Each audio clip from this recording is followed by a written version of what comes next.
Now that we've looked at how to code the NeoPixels for your human sensor project, let's look at some of our options for coding the two LEDs that we have sewn into our project.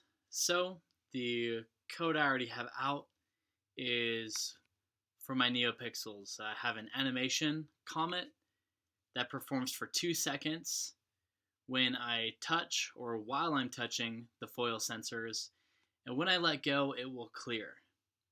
Once again, whatever is in this, the first part of the logic block will happen and finish before it moves on to the else block if you end up letting go of your sensors. So this animation will finish its last 2 seconds, its last 2-second repetition before being cleared. Something that I think is easier is just creating a new forever block for our LEDs. The reason for this is if I throw in I could, and you can, throw in your LED things, LED blocks in the same section as, this if else block that you have.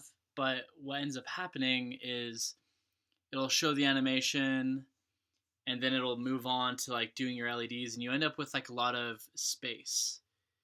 If you want your LEDs to be doing something at the same time that your NeoPixels are doing something else, the easiest way to do that is just to create a new forever block so that both behaviors are happening at the same time. I can have my comet going at the same time as my LEDs being on or my LEDs blinking, etc. So what I'm going to do is I'm just going to grab another forever block. In this forever block, I'm just going to copy and paste the same condition. Copy, paste. The same conditional, the same logic block that I had before, but I'll take out the light blocks that are in there. So now I have two areas, and these two different sections under if will happen at the same time while I'm touching my sensors. These two sections for else will both happen at the same time when I am not touching my sensors. This is how I'm going to set up my project. This is just an idea. It is something that you can use in your project if you would like to. One thing I will point out in my new forever block, I don't need to repeat this variable block. The variable block right here, it's already being defined. I don't need to define it twice. So all you need to do is copy paste the if else block. All right, so when we're working with our sewable LEDs, we're coming down to advanced pins. These blocks are the ones that are going to control my lights. If you recall, we sewed our lights in negative towards ground, positive into an A pin.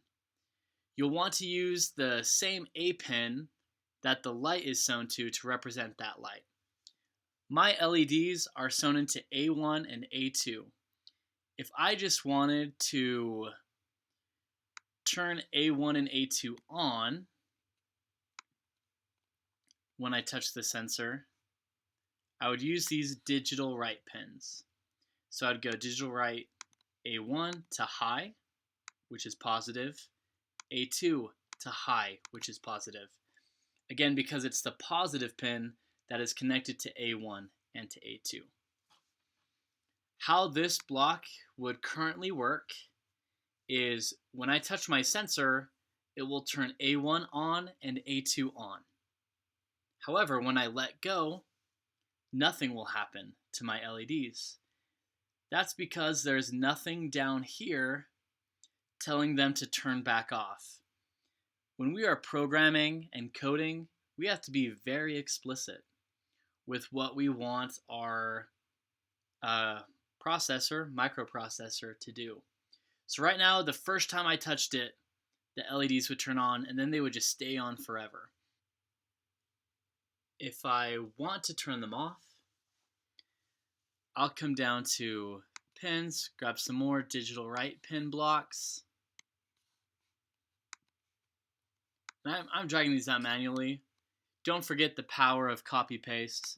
You can always just select a block, copy paste it, and that keyboard shortcut can get it out faster than dragging. So A1 and A2 again, and now they're set to low. So now, when I let go of my foil patch sensors, they will turn off. This is a simple way to just have your LEDs turn on when you're touching your project, turn off when you're not touching your project. But like with the NeoPixels, you can also create a vast number of effects if you want to put the time into designing them. Let's say I wanted my lights to blink.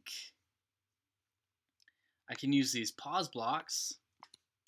So this pause block means they will be high for 1/10 of a second. I'm going to change that to 1/2 of a second. They'll be on for 1/2 of a second. And I'm going to go ahead and just start copy pasting, and then I'm going to turn them off.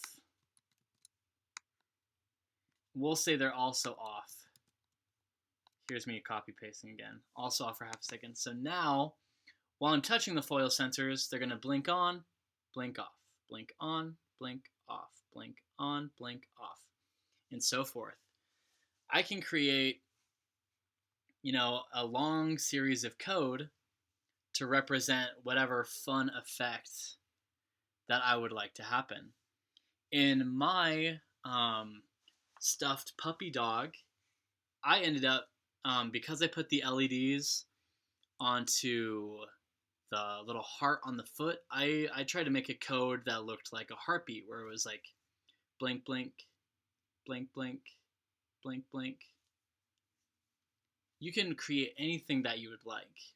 You can keep it simple or make it complicated. It's totally up to you. Once again, as a reminder, you don't have to put the interesting part of the code into the first section. If I wanted, I could switch these. So right now, if I were to download this code into my microprocessor, when I'm not touching my project, the LEDs will be blinking.